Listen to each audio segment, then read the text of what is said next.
ಈಗ ಕರ್ನಾಟಕದಲ್ಲಿ ಶೋಕಾಚರಣೆ ನಡೀತಿದೆ. ಅದು ದೇವೇಗೌಡರ ಪತ್ನಿಯವರು ಇದೀಗ ಸಾವನ್ನಪ್ಪಿರುವಂಥದ್ದು. ಇದೇ ಸಂದರ್ಭದಲ್ಲಿ ಮತ್ತೊಬ್ಬ ಕನ್ನಡದ ಪ್ರಖ್ಯಾತ ನಟಿ ಕೊನೆ ಸೆಳೆದಿದ್ದಾರೆ ಅನ್ನೋ ಮಾಹಿತಿ ಬರ್ತಿರೋಂಥದ್ದು.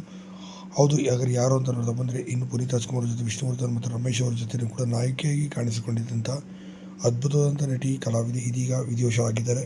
ಗಂಡ ಅನ್ನದಿಂದ ಕುತಂತ್ರದಿಂದ ಹಾಗೂ ಈಕೆಯ ತಾಯಿ ಮಾಡಿದಂಥ ಕುತಂತ್ರದಿಂದ ಈ ನಟಿ ಕೊನೆ ಸೆಳೆದಿರುವಂಥದ್ದು. ಹಾಗಾದರೆ ಯಾರು ಈ ನಟಿ ಅಂತ ನೋಡ್ತಾ ಈ ನಟಿ ಬೇರೆ ಯಾರೋ ಅಲ್ಲ, ಆಪ್ತ ಮಿತ್ರರು ಕೂಡ ಅಭಿನಯ ಮಾಡಿದಂಥ ಹೇಮಶ್ರೀ ಅವರು ಇದೀಗ ಕೊನೆ ಸೆಳೆದಿರುವಂಥದ್ದು. ಇನ್ನು ಸ್ಟಾರ್ ಸುವರ್ಣದಲ್ಲಿ ಮೂಡಿ ಬರ್ತಿದ್ದಂಥ ಸೀರೆಗೊಂದು ಸವಾಲು, ಈ ಫ್ಯಾಮಿಲಿ ಈ ಕಾರ್ಯಕ್ರಮಗಳನ್ನು ನಡೆಸ್ಕೊಡ್ತಾ ಇದ್ರು. ಇಂಥ ಅದ್ಭುತವಾದ ಕಾರ್ಯಕ್ರಮ ನಡೆಸ್ಕೊಡ್ತಾ ಇದ್ದಂಥ ಇವರು ಅಪ್ಪು, ಸಿರಿವಂತ, ಮೌರ್ಯ, ಮನಸ್ಸಲ್ಲ ನೀನೆ, ಚಿತ್ರ ಹೀಗೆ ಸಾಕಷ್ಟು ಸಿನಿಮಾಗಳಲ್ಲಿ ಕೂಡ ಇವರು ಅಭಿನಯಿಸಿದಂಥ ಹೇಮಶ್ರೀ ಅವರು ಇವರ ತಾಯಿಯ ಹಣದ ದುರಾಸೆ ಮತ್ತು ದಾಹಕ್ಕೆ ಬಲಿಯಾಗಿದ್ದಾರೆ ಅಂತ ಹೇಳ್ಬೋದು.